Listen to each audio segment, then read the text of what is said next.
은혜 받으실 하나님의 말씀은 사무엘상 6장 7절로 16절에 있는 말씀입니다.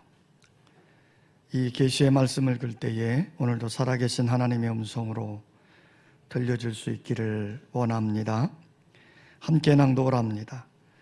그러므로 새 수레 하나를 만들고 멍에를 메어보지 아니한 젖나는 소 2마리를 끌어다가 소의 수레를 메우고 그 송아지들은 떼어 집으로 돌려보내고 여호와의 궤를 가져다가 수레에 싣고 속건제로 드릴 금으로 만든 물건들은 상자에 담아 궤 곁에 두고 그것을 보내어 가게 하고, 보고 있다가 만일 궤가 그 본 지옥길로 올라가서 베세메스로 가면 이 큰 재앙은 그가 우리에게 내린 것이요, 그렇지 아니하면 우리를 친 것이 그의 손이 아니요 우연히 당한 것인 줄 알리라 하니라. 그 사람들이 그같이 하여 젖나는 소 2를 끌어다가 수레를 메우고 송아지들은 집에 가두고 여호와의 궤와 및 금지와 그들의 독종의 형상을 담은 상자를 수레 위에 실으니, 암소가 베세메스 길로 바로 행하여 대로로 가며 갈 때에 울고 좌우로 치우치지 아니하였고, 블레셋 방백들은 베세메스 경계선까지 따라가니라. 베세메스 사람들이 골짜기에서 밀을 베다가 눈을 들어 궤를 보고 그 본 것을 기뻐하더니, 수레가 베세메스 사람 여호수아의 밭 큰 돌 있는 곳에 이르러 선지라. 무리가 수레의 나무를 베고 그 암소들을 번제물로 여호와께 드리고, 레위인은 여호와의 궤와 그 궤와 함께 있는 금보물 담긴 상자를 내려다가 큰 돌 위에 두매, 그날에 베세메스 사람들이 여호와께 번제와 다른 제사를 드리니라. 블레셋 다른 방백이 이것을 보고 그날에 에그론으로 돌아갔더라. 엘리 제사장의 말년에 이스라엘과 블레셋의 전쟁을 하게 되었습니다. 이스라엘 백성들은 법궤를 가지고 나가 싸우면 전쟁에서 승리할 수 있다, 이렇게 믿고 하나님의 법궤를 앞세워서 전쟁을 하게 된 것입니다. 그런데 이 전쟁에서 이스라엘은 패하고 엘리 제사장의 2 아들은 죽고, 그리고 하나님의 법궤조차도 블레셋 사람들에게 빼앗겨버리고 만 것입니다. 블레셋 사람들은 전쟁에서 승리했습니다. 또 이스라엘의 신을 상징하는 법궤까지 빼앗았으니 얼마나 기뻤겠습니까? 그래서 블레셋 사람들은 하나님의 법궤를 아스돗에 있는 그들의 신인 다곤 신에게 바쳤습니다. 이제 그 다음 날 이 블레셋 사람들이 다곤 신전에 들어가 보았더니, 글쎄 그 다곤 신이 땅에 엎어져 있는데 얼굴을 땅에 대고 엎어져 있는 거예요. 그 사람들이 이 다곤 신을 다바로 세웠습니다. 그리고 그 다음 날 다시 다곤 신전에 들어가 보았더니, 글쎄 다곤 신의 목이 부러져 있고, 그리고 다곤 신의 2 팔도 역시 잘려져 있는 것이에요. 그뿐만 아니라 독종의 재앙이 온 아스돗 지역에 퍼져서 큰 재앙이 그곳에 임하게 된 겁니다. 그러니까 블레셋 지도자들, 방백과 지도자들이 이 하나님의 법궤 때문에 그런가 보다. 그리고는 그 법궤를 아스돗에서 가드라고 하는 지역으로 옮겨갔습니다. 그랬더니 이번에는 이 가드라고 하는 지역에 독종이 발생을 하고 그 도성에 큰 환란이 임하기를 시작한 거예요. 그래서 이 블레셋 사람들이 또 어떻게 있겠습니까? 그 하나님의 법궤를 에고론이라고 하는 또 지역으로 또 옮겨간 거예요. 그랬더니 그 에고론 지역에서도 역시 죽음이 백성들에게 임하게 되고 죽지 않은 사람들에게는 독종이라고 하는 질병이 그들에게 쫙 퍼지는 거예요. 블레셋 사람들에게 큰 재앙이 내리게 된 것입니다. 그래서 블레셋의 방백, 술객들, 지도자들 이들이 모여서 이 문제에 대해서 논의를 하는 거예요. 야, 왜 우리에게 이런 재앙이 내렸는가? 그것은 아마도 이스라엘의 신인 그 법궤를 우리가 가져왔기 때문이다. 자, 그러니 이 법궤를 다시 이스라엘로 돌려보내자. 그리고 돌려보낼 때 이렇게 했으면 좋겠다 하고 그 방법을 찾게 되어진 것이지요. 그래서 그들은 새 수레를 만들었습니다. 그리고 새 수레 위에 하나님의 법궤를 올려놓고, 그리고 새끼를 낳아서 젖이 뚝뚝 떨어지는 암소 2마리로 그 수레를 끌게 하고, 그리고 이스라엘의 첫 국경인 벳세메스로 보내기로 결정을 한 것입니다. 그렇게 하면서 이 블레셋 사람들이 서로 논의한 것이 뭐냐면, 이 암소가 이 수레를 끌고 가는데 뒤를 돌아보지도 않고 벳세메스로 곧바로 가면 이 블레셋 지역에 내린 재앙이 하나님으로부터 내린 재앙이다. 그러나 이 암소가 이 수레를 끌고 가다가 뒤에서 송아지가 음매하고 우니까 가던 길을 멈추든지, 아니면 이 송아지가 가던 길을 다른 길로 이렇게 돌려서 가게 되어지면 우리 블레셋에 내린 재앙은 하나님 때문에 내린 재앙이 아니라 우연히 내려진 재앙이다. 이렇게 그들이 결론을 내리게 되어진 거예요. 그래서 이들은 이제 새로 짠 수레에 하나님의 법궤를 싣고 새끼 난 2 암소로 하여금 벳세메스까지 이 수레를 끌고 가게 한 것입니다. 그러므로 이 법궤를 맨 2 암소에게는 중요한 사명이 주어진 거예요. 하나님의 역사하심이냐 아니면 우연히 발생한 일이냐, 이것을 블레셋 사람들에게 보여줄 수 있는 중요한 일이 이 암소들에게 맡겨졌다 하는 것입니다.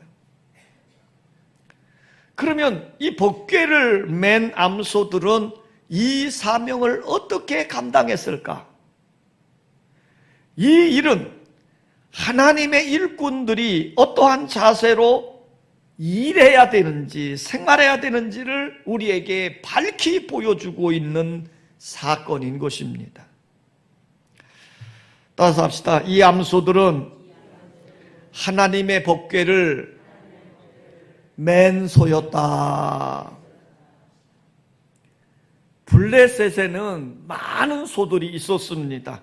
그런데 이 2 암소만이 하나님의 거룩한 법궤를 메고 이스라엘의 땅 벳세메스로 가는 거룩한 사명이 주어진 것이에요. 소의 일생은 일하다가 죽든지 아니면 도살장에 끌려가 잡혀서 고기가 되든지 둘 중에 한 가지입니다. 그런데 이 2 암소에게는 특별히 하나님의 거룩한 일에 사용되어지는 은혜를 입게 되어진 것이지요. 법궤는 아카시아 나무로 만든 궤로서 그 안에는 십계명이 들어있고 만나가 든 항아리가 들어있고 아론의 쌍난 지팡이가 들어있습니다. 그러므로 이 법궤는 곧 오늘의 교회를 상징하는 것입니다.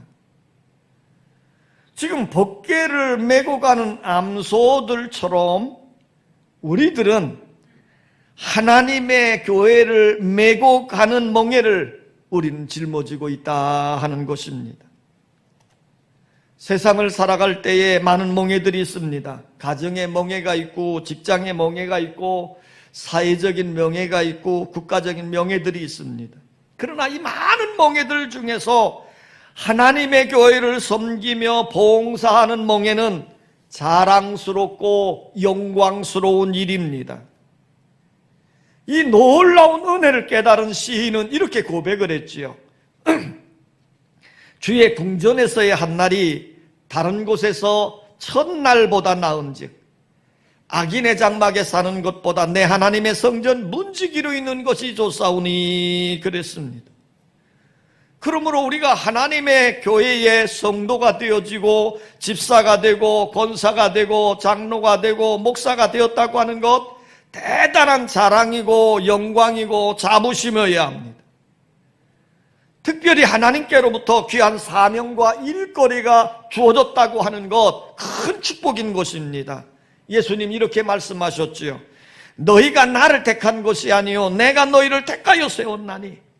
오늘 우리가 하나님의 선택함을 받아서 하나님의 일꾼으로 하나님의 성도로 세워졌다고 하는 것 하나님 앞에 거룩한 사명임을 깨닫고 그 직임에 대한 거룩한 자부심을 가지고 충성하며 일해야 될 줄 믿습니다. 우리 감리교회 창시자 요한 웨슬레 목사님의 어머니가 계셨죠. 이 수산나 여사라고 하는 분인데 이분은 많은 자녀들을 낳았어요. 그런데 이 자녀들을 양육할 때 그들이 잠자리에 들기 전에 반드시 이런 질문을 매일 했다는 거죠. 너희는 너희 자신을 어떻게 생각하느냐? 그러면 자녀들이 이렇게 대답합니다. 위대하고 존귀한 사람이라고 생각합니다. 또 묻습니다. 너희는 지금 무엇을 하고 있느냐? 역사를 창조하고 있습니다. 누가 일을 너에게 맡겼느냐? 하나님이 시켰습니다. 어떻게 이 일을 감당하겠느냐? 생명보다 소중히 여기며 살겠습니다. 수산나 여사는 자녀들이 늘 하나님 안에서 자긍심을 갖게 하고 사명감을 느끼고 살도록 늘 교육시킵니다. 그 어머니의 영향 따라서 그 귀한 요한 웨슬레, 찰스 웨슬레와 같은 큰 믿음의 거목들이 생겨지게 된 것입니다. 그러므로 우리 모든 성도들은 하나님의 자녀가 되었다고 하는 자긍심, 내가 하나님의 일꾼이라고 하는 자부심, 하나님이 나에게 이 일을 맡겼다고 하는 사명감을 가지고 살아가는 성도의 삶이 되시기를 원합니다. 따라서 합시다. 이 암소들은 앞을 보고 나아갔다. 자, 12절 말씀을 다시 한번 읽겠습니다. 12절 시작.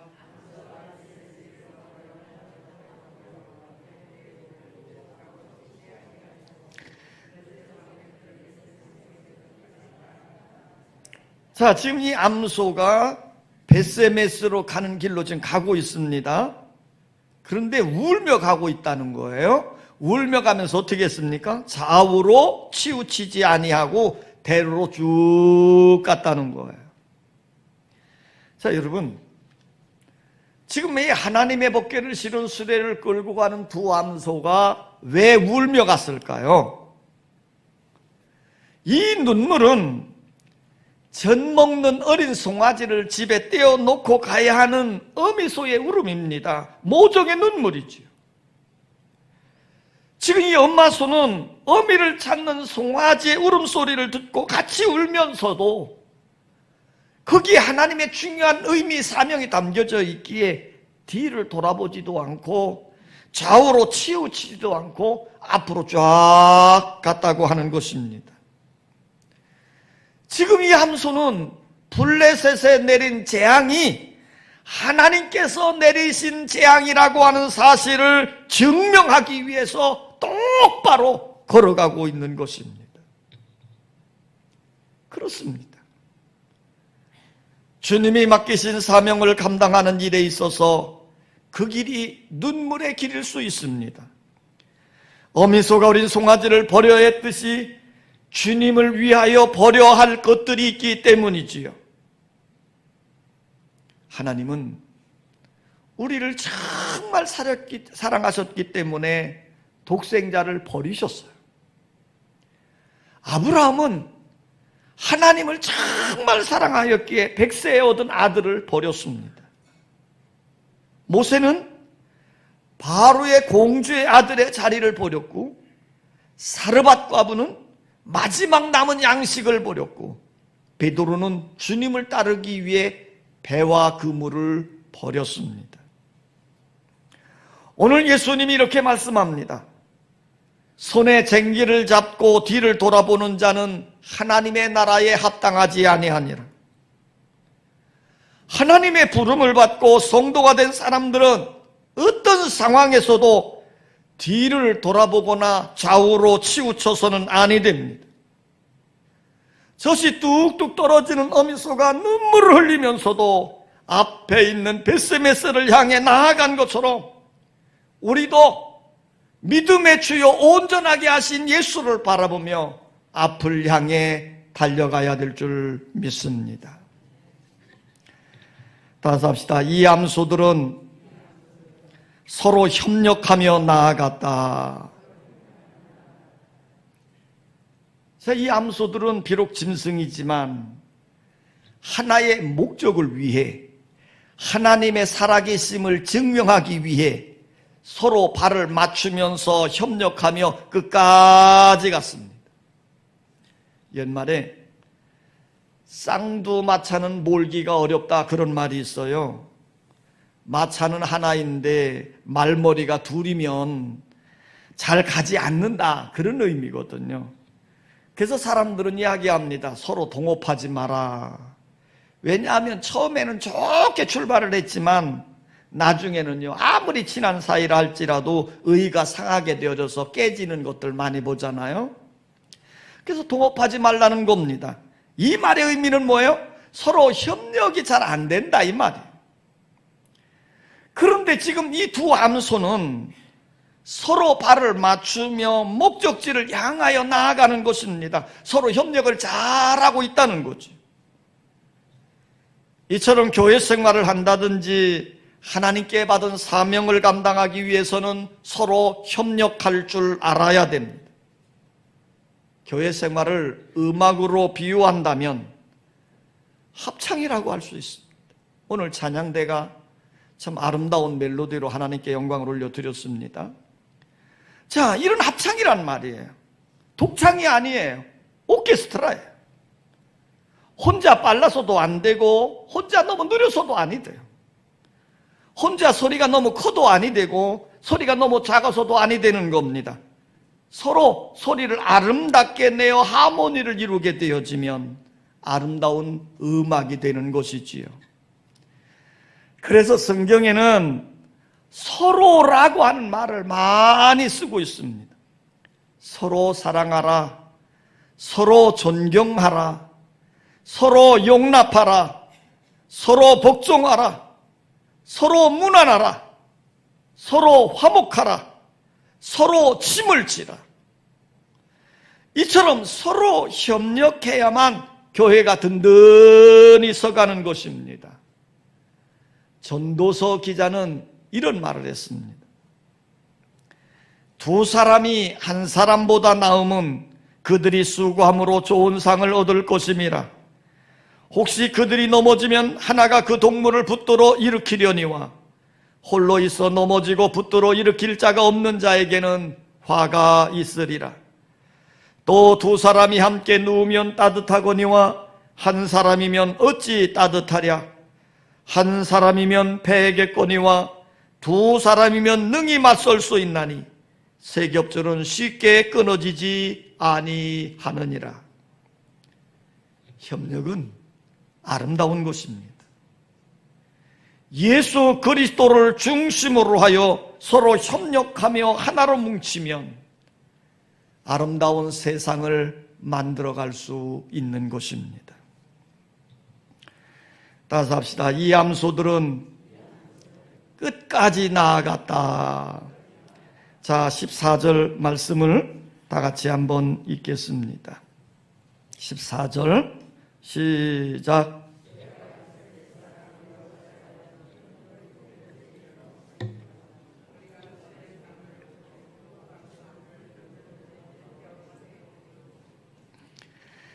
자, 지금 이렇게 말하죠. 수레가 베세메스 사람 여호수아의 밭 큰 돌 있는 곳에 이르러 선지라 그랬어요. 지금 이 수레는 끄는 사람이 없습니다. 두 마리의 말이 그냥 그 법궤를 메고 가는 거예요. 다만 이 수레 뒤에는 블레셋 방백들이 이 법궤가 어디로 가는가 하고 국경까지 속아 넘도록 따라간 것뿐입니다.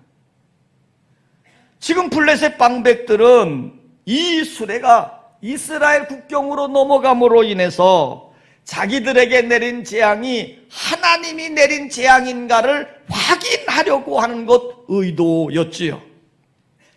그런데 지금 이 두 마리의 암소가 끄는 수레는 사람들이 앞에서 이 말들을 소를 끌지 않았지만 이 암소들은 정확한 위치까지 와서 정확하게 멈추어 섰다고 하는 것입니다. 그러므로 이 일은 우연히 생겨진 일이 아니라 하나님께서 친히 이 암소들과 함께해서 인도하셨다고 하는 것입니다. 하나님은 섭리를 계획하시고 섭리하신 것이 이루어지도록 도와주시고 인도해 주시는 것입니다. 지금 이 암소들은 이스라엘 땅까지 와서 섰습니다. 제단으로 쓸 큰 돌이 있는 곳에 섰습니다. 제사를 드릴 제사장이 있는 곳에 섰습니다. 잘 아는 사람이 이끄는 것처럼 정확한 자리에 가서 멈추어 선 것입니다. 하나님은 자기에게 맡겨진 일에 최선을 다하여 충성하는 사람들, 이들을 사용하시는 거예요. 충성하는 자들을 도와주시고 그들을 통해서 하나님의 선한 일을 이루어 가시는 것입니다. 오늘 이 두 암소처럼 하나님의 선한 일에 아름답게 쓰여지는 역사가 일어나시기를 원합니다. 따라서 합시다. 이 암소들은 희생제물이 되었다. 자, 그런데 보세요. 이 두 암소가 법궤를 싣고 이스라엘 국경을 넘어 첫 동네인 베세메스라고 하는 여호수아의 밭에 이르렀습니다. 이때 이스라엘 백성들과 제사장은 7개월 동안 빼앗겼던 하나님의 법궤가 돌아오니 얼마나 기쁘겠습니까? 그래서 백성들은 법궤를 내려놓은 다음에 법궤를 싣고 온 수레를 깨부숴서 장작을 삼고요. 그리고 큰 돌을 위에 올려놓습니다. 그리고 그 수레를 끌고 왔던 두 암소는 잡아서 제물로 삼아 하나님께 번제를 드렸더라. 자, 오늘 성경은 이렇게 이야기하는 겁니다. 어린 송아지를 집에 떼놓고 젖이 뚝뚝 떨어지는 상태에서 그 울면서 하나님의 법궤를 운반했던 이 두 암소, 그들은 결국 하나님의 제물이 되어 하나님께 바쳐진 존재가 되어졌다고 하는 것이지요. 여러분, 동물 가운데 소가 제일 희생을 많이 하는 짐승이라 합니다. 소를 한번 보세요. 밭을 갈지요, 짐을 나르지요, 농사를 짓는 일에 잘 쓰여집니다. 요즘에는 뭐 기계화가 되기 때문에 그렇지만 이 소는 참 쓰여지는 용도가 다양합니다. 온갖 힘든 일을 다 해요. 그런데 소가 먹는 먹이는 뭡니까?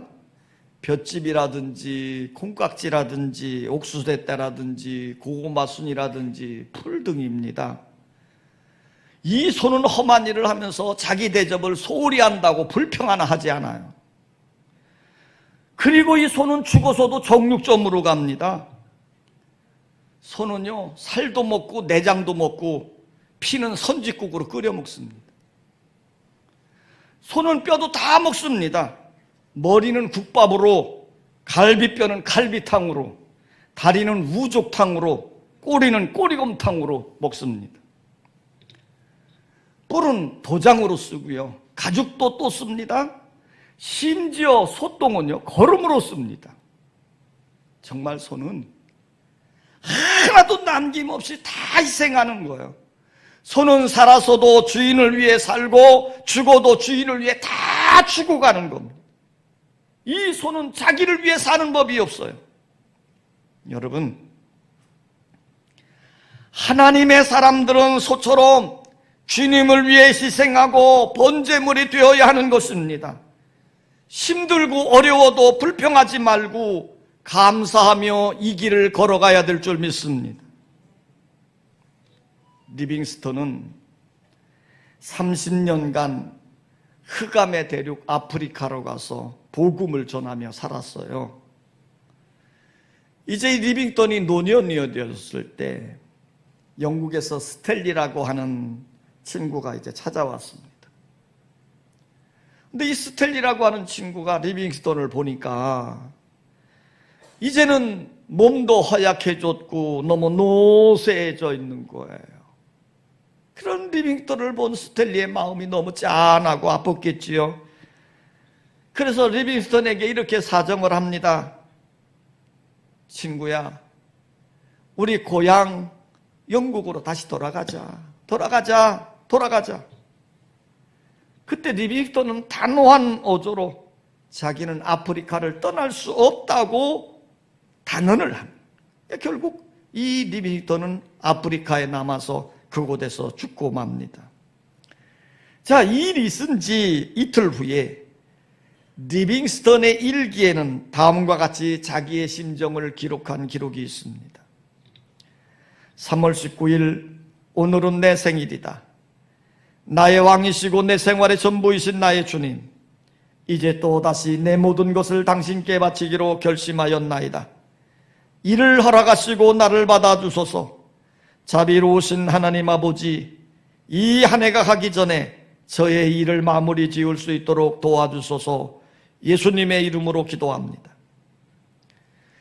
리빙스턴은 베세메스로 가는 두 암소처럼 일생 동안 주님의 일을 하고 마지막에도 자기의 몸 전부를 하나님께 드리고 간 것이지요. 여러분, 베세메스로 가는 두 암소의 모습은 하나님의 교회에서 섬기고 있는 하나님의 일꾼들의 모습입니다. 베세메스로 법궤를 싣고 간 두 암소는 하나님의 살아계심을 증거해 주어야 되는 큰 사명을 잘 감당한 것이지요. 젖이 뚝뚝 떨어지는 어린 송아지를 떼어놓고 음매하는 그 송아지의 울음소리를 들어가면서 울면서 하나님이 자신에게 맡겨준 사명이 너무너무 소중하기 때문에 법궤를 메고 베세메스로 간 것입니다. 그리고 베세메스에서는 자기의 몸을 완전히 번제의 제물로 희생을 시켜서 하나님께 드려졌던 것입니다. 여러분, 두 암소가 사명을 잘 감당함으로 이스라엘 백성들에게는 잃어버렸던 신앙을 회복하고 하나님께로 나아가는 제사의 자리, 예배의 자리를 얻게 되는 역사가 일어났고, 블레셋 사람들에게는 살아계신 하나님을 증거하는 은혜로운 역사가 되어졌다고 하는 것입니다. 여러분, 베세메스로 하나님의 법궤를 메고 가는 암소들처럼 우리 모든 믿음의 성도들이 하나님의 일꾼된 자로, 하나님의 직분된 자로 충성하며 나아갈 수 있기를 주의 이름으로 축원합니다.